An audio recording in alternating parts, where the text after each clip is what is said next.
Welcome to the JP8Report.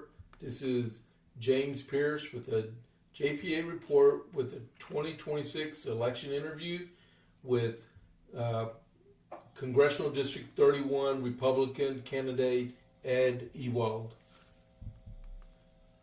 So before we get going, if you're watching the podcast, please click the follow button so you follow the JP8Report, and then give us a like, which is that thumbs up button, and do add a favor and then share the podcast out so we get his message out to as many people as possible. All right, Ed? Thank you. Thanks, welcome James. to our podcast. Thank you, sir. All right. As we're getting started, I know we talked a little bit beforehand, but tell everyone your story.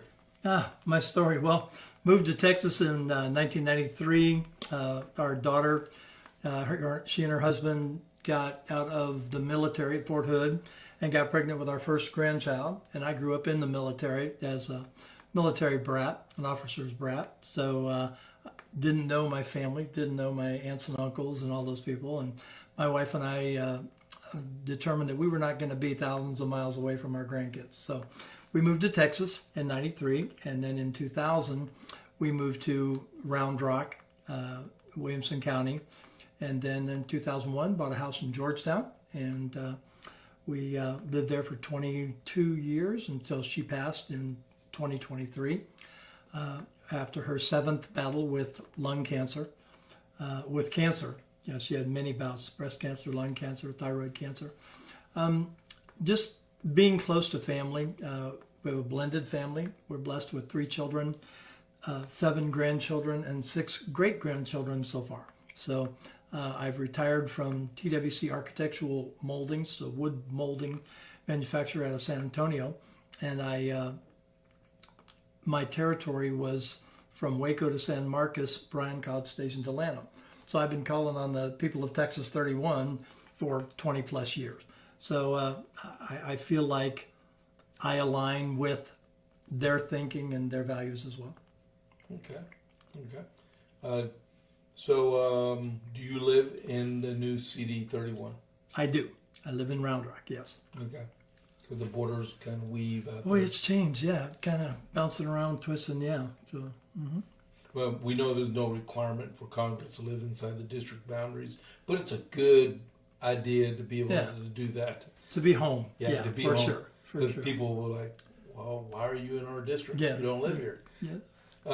So how big of a problem is illegal immigration in Texas? Texas problem is border control and security.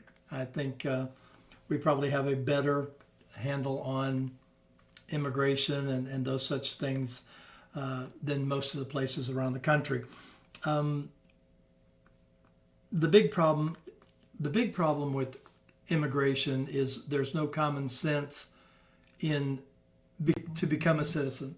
It takes way too much time and takes way too much money to be involved in the thing. Again, this is another part of the log jam of Congress to make a working, viable system to vet people to come into this country and become American citizens. You know, the president can send all the EOs he wants, but it takes Congress to take those and codify them into law. Exactly. Because the next president, he can just turn around, take them away. Take it away. Yeah, that's why we have. That's why we need good congressmen that get out there and do their actual job that we hire them for. Yes, to represent the people. Yes. Well, how big of a problem do you believe the expansion of Islam is in Texas and the United States? No system other than the Constitution should be allowed in the United States. Not Islam, not communism, not socialism, nothing other than the Constitution of the United States. If you want one of those others, there are plenty of places in this world where you can go and have your fill of it. We do not need it here in the United States. People tend to confuse Islam with you're being biased about the Muslim religion, but there are different planks inside of Islam. Exactly. And people don't understand that part. And we're talking about the governmental part of Islam. I'm not talking about Muslims. There are many, many good Muslim people in this country as well as in this world. So if you're elected, which caucus or senior representative do you see yourself aligning with ideologically? For me, it's the House Freedom Caucus. The House Freedom Caucus feels Washington does not represent the people. They support the Constitution. They limit government oversight. They believe in the rules of law and the people's right to liberty, safety, and prosperity. So that's kind of... Andy Biggs, is he the chair of the Freedom Caucus right now? I do not know. Okay. I think he is, but he's running for governor in Arizona. So they're going to lose a good member of that caucus. Yeah. Well, you know, and it's the same thing with Congress. Obviously, my platform is term limits, and when we install term limits, and my goal is to, I vow before God in Texas 31 to represent them for 2 terms of 2 years, and that's it. And we're going to lose a lot of good people. There are good Congress people. There are good representatives, but on the 435, no. Would you? Well, we can get when we get the term limits. We can talk about. Because I got an additional question in there. Since let's go. Well, are you pro-life? Yes, I am. I'm a Christ follower. We need to protect. We need to protect from the womb to the tomb. You know, all life needs to be protected. Okay. Well, do you support President Trump's resurgence of the Monroe Doctrine? I think the Monroe Doctrine is good. James Monroe came up, and it's phenomenal that we take care of the Western Hemisphere, keep all those things that are anti-American, anti-liberty and freedom out of our hemisphere. We've kind of steered a little out of our lane with, Greenland. So I don't know. Again, these battles go back to Texas 31 constituents. What battles do you want me to fight? Right. And so that would be keeping our southern border secure. Oh, all borders secure. Yeah, all of them. Yeah. So do you believe President Trump's use of tariffs was a good move or bad? I think time will tell. The time when tariffs were only used to fund our country. We didn't do taxes. So that's what the tariffs were used for. We're here, now in 2025 or 26, and things are different. But then again, things are not so different. So I think the jury's still out whether this is going to pan out in a year or two to see if it was good for the economy and the people or not. Yeah. And you were good by bringing that point up that we used to only use tariffs until we got the federal income tax authorized in the Constitution. In 1913, right? Yep. So in that case, like here in Texas, we pay property tax. Right. And property tax, there's 2 phases of property tax. One funds schools, help funds schools. The other part funds the other parts of local government, like county and city and like water districts and stuff like that. And what I learned when I was a city councilman is you don't want to lean on just your property tax. You want to be able to lean on sales tax to fund your local government, because the more you rely on property tax, the harder it's going to get to fund, because you're always raising that. Sure. But if you can depend economically to fund your government, like with tariffs, you're more better off to doing that. Right. Well, much like Congress and that whole institution is broken, so is our tax structure. We need to look at something. We are intelligent. We have the best educational system in the world. We can come up with something that's equitable for all levels of workers, and where the fair tax, whether the sales tax, whatever it may be, we've got to come up with something. We need to work towards those things for sure. You have a preference? I mean, I'm leaning more towards a fair tax. For everything I'm seeing and reading of that, it just kind of makes sense for everybody. Okay. All right. Do we need a balanced budget amendment? Most definitely. I mean, the debt that we're incurring at this point is going to crush and kill our nation if we don't stop it. We have to stop going deeper in debt. Obviously, term limits is my main focus when I go to Washington. And in all the years that I've been calling on my customers and accounts around Texas 31, it's always been term limits, the debt, Social Security, health, and all of these things are important and critical. You eat an elephant one bite at a time, right? Right. And so far in 30 years, Congress has done nothing, and the deficit is just getting making worse. more elephants and donkeys. Yeah. Well, we need to get the term limits in so that the people aren't the representatives aren't working for themselves and working for big banks and PACs and the insurance companies and the healthcare people and the hospitals and that. We need people working for people. Okay. Well, do you support closing the primaries? Yeah, I think yes, it's fair. I think being transparent and fair. If primaries are open, then you have, that would go back into this party thing. One party's fighting the other, and who's losing and all that? We as Americans are all losing because the House is bickering. Yes. So definitely, I think that in all the primaries, you definitely need to only people in the Republican Party are voting for Republicans, Democrat, Liberal. Yeah, you point where you're gonna be. Yeah, I don't want to see another party influence another party. As in the Texas scorecard today, I don't know if you read the Texas scorecard, but Mark Sullivan put an article in there about Brian Harrison. He's up in Midlothian.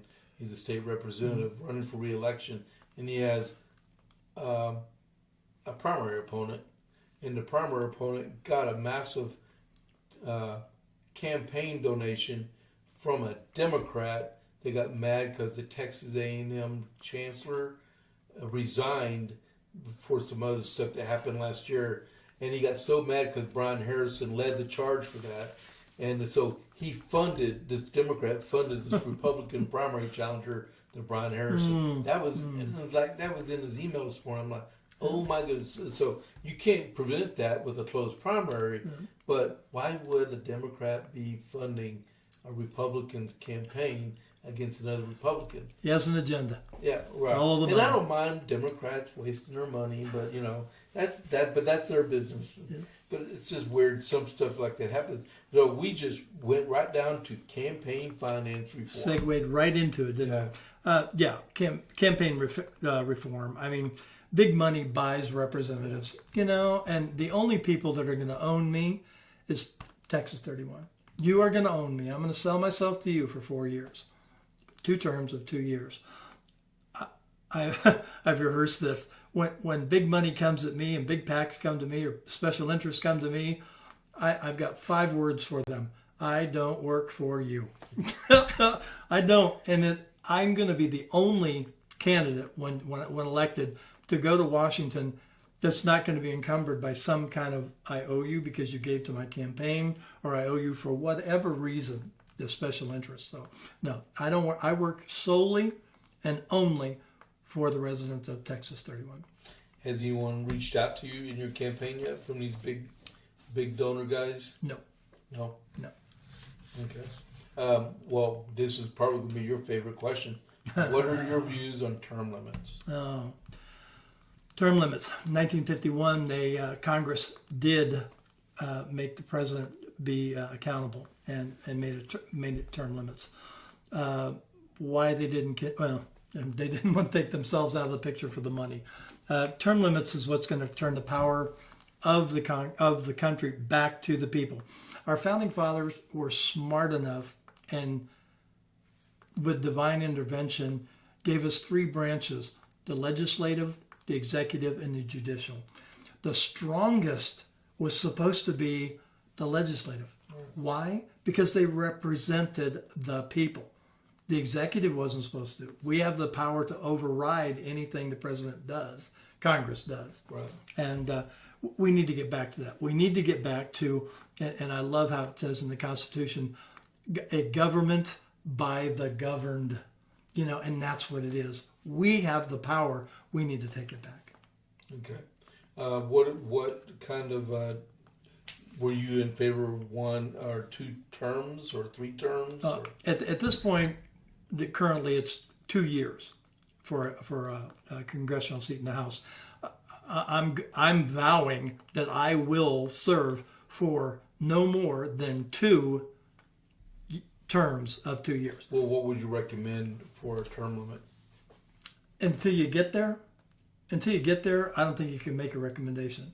I mean, what's the consensus when Congress is truly working for the people? When we come back out here and we ask you, what do you think about the deficit? What do you think about the monies that we're spending? What do you think about bills that are great bills, and then on the back side of it, there's a whole bunch of pork in there?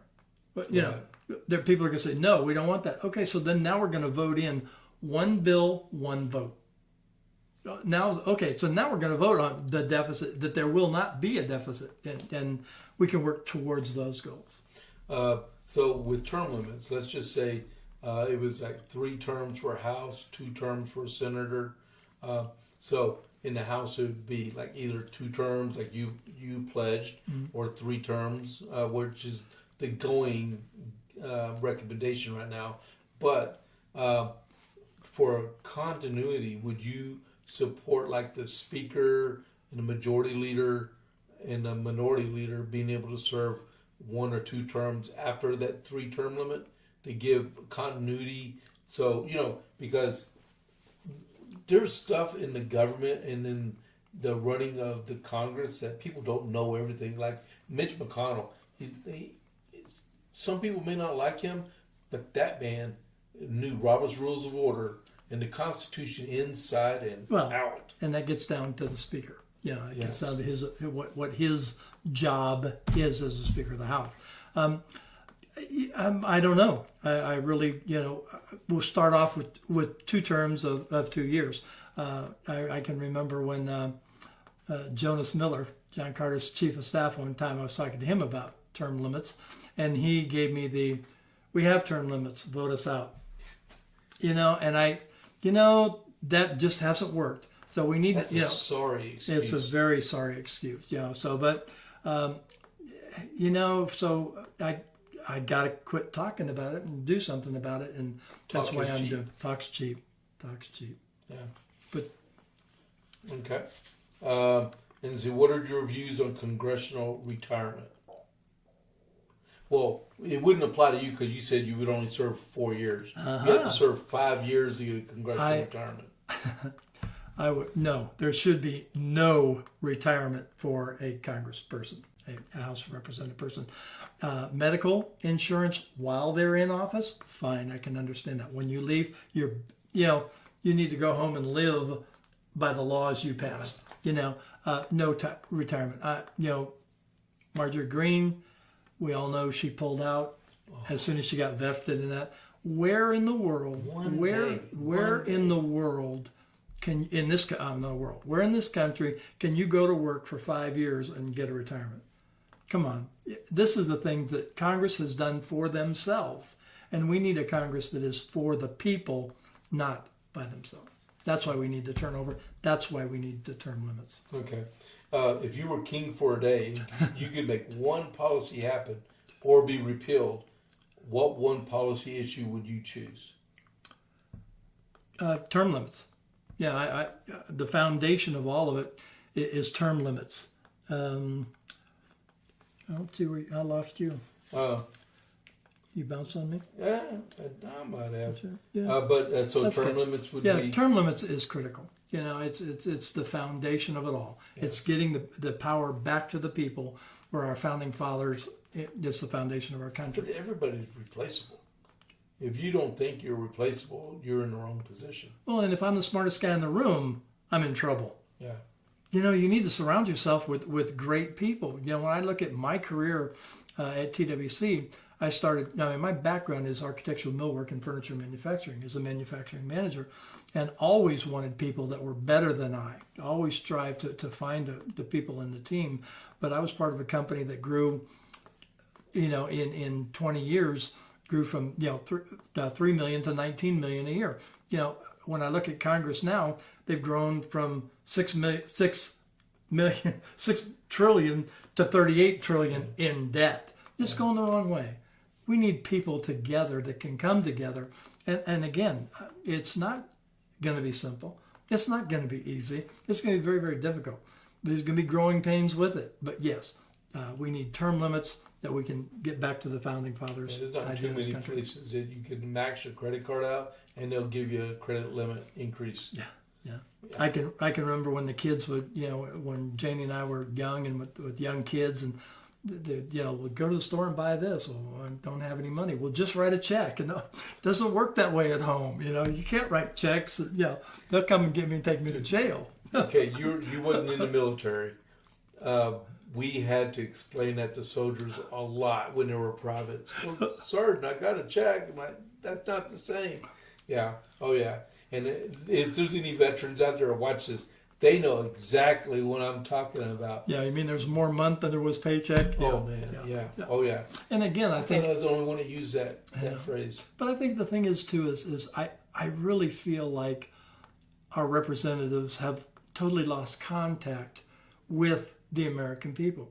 I'm sure they don't budget. They're certainly not thinking about saving money for a house.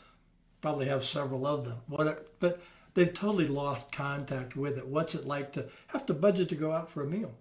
Yeah. Or a movie?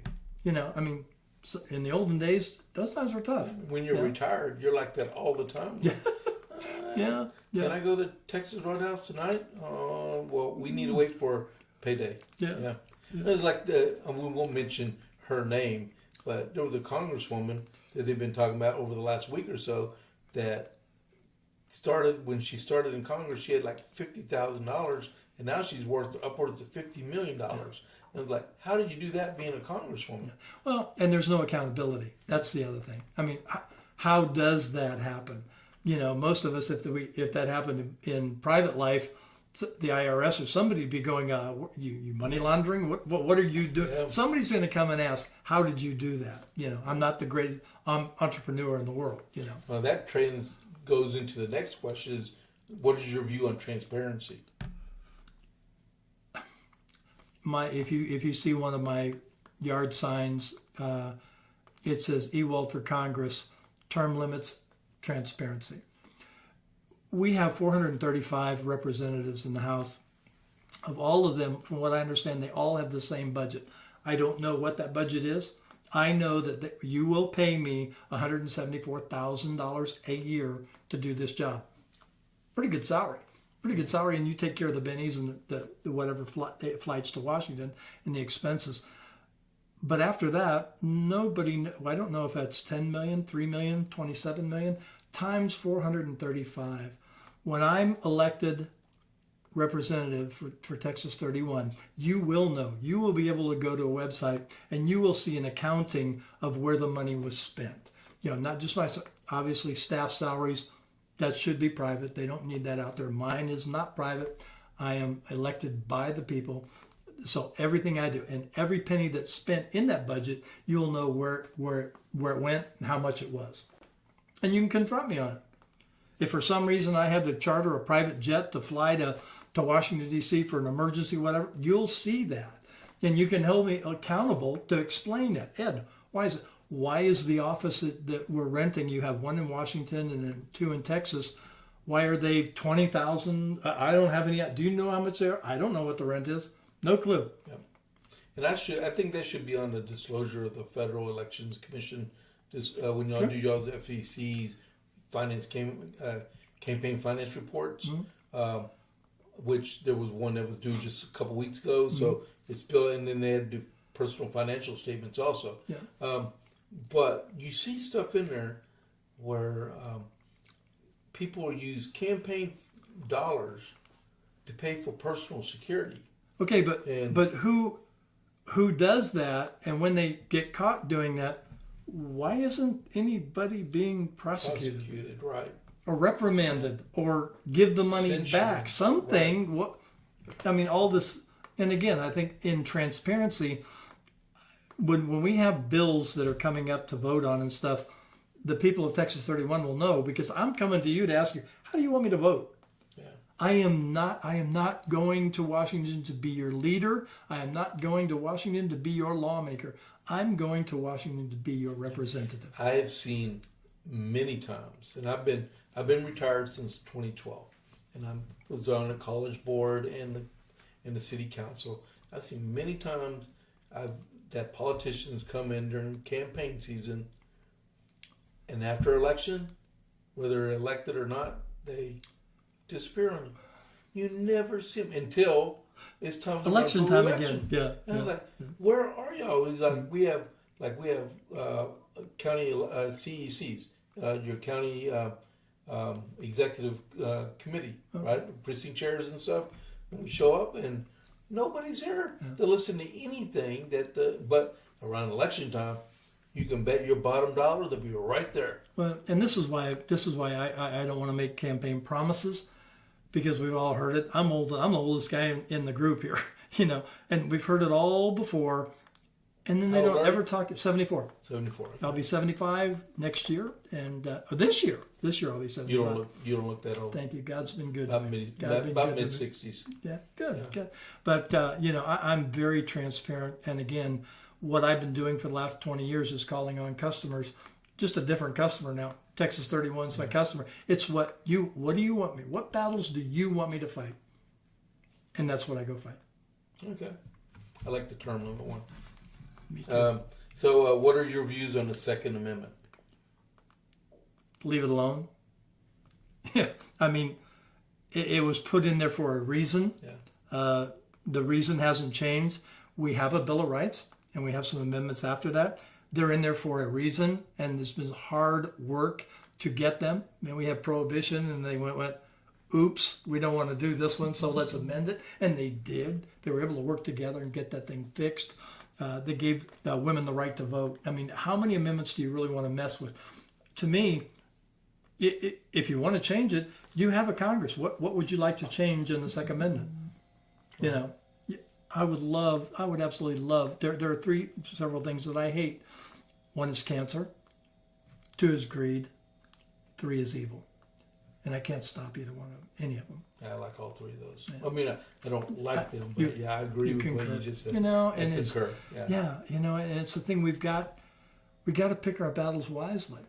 Yes, there's still evil in this world. And yes, I hate all these shootings. I hate I mean, we have it right now with ICE and the situations all around the country. In the lack of civility and peacefulness in our country is chaotic. How much of that is being stirred up from someplace else? I don't know. But the violence is not the answer to any of it. Right. So if you are the eventual would you support the eventual nominee if it's not you? I've always voted, and I will vote.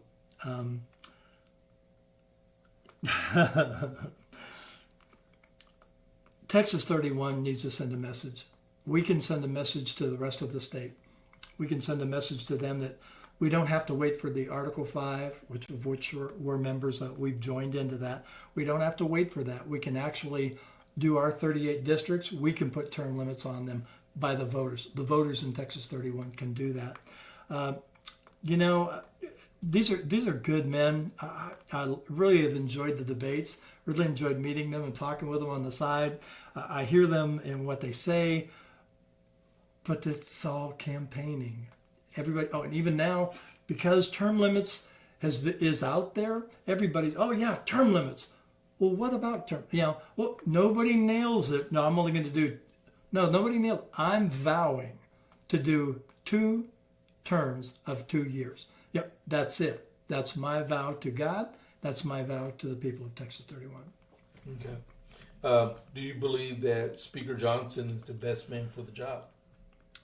I made some notes on that. And his duties are the supervision and the directing of daily order of business, certifying all measures passed, assign all committee leadership, and naming members to select committees.